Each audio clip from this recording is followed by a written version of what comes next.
I want a divorce. It's not for you or me, it's for her. Look at her. What if one day she came to you and said, my boyfriend hit me? What would you say to her? Or if she said, Daddy, my husband pushed me down the stairs, but he said it was an accident, so it's fine.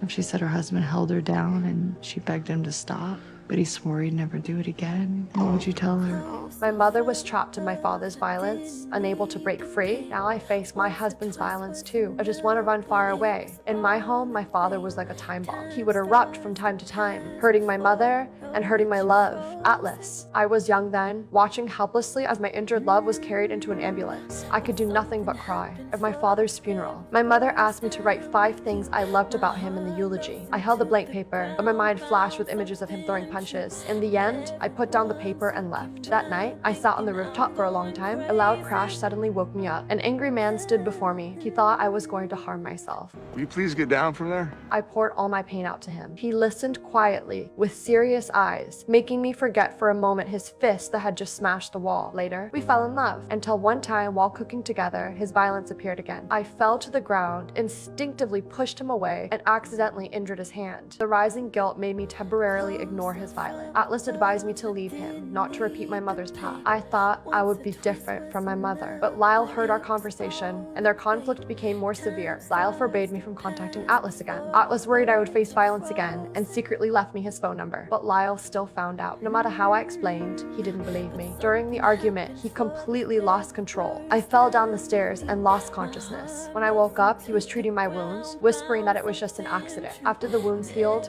I threw myself into work. My flower shop and Atlas's restaurant made it onto the recommendation list together. Atlas mentioned me in an interview. Lyle discovered the meaning of the tattoo on my collarbone, and his rage came down again. That time, I finally escaped. And I finally woke up. This was no accident, but his true nature. When I found out I was pregnant, I realized that my mother and I share the same fate after all. If I stay with Lyle, my child will likely repeat my life.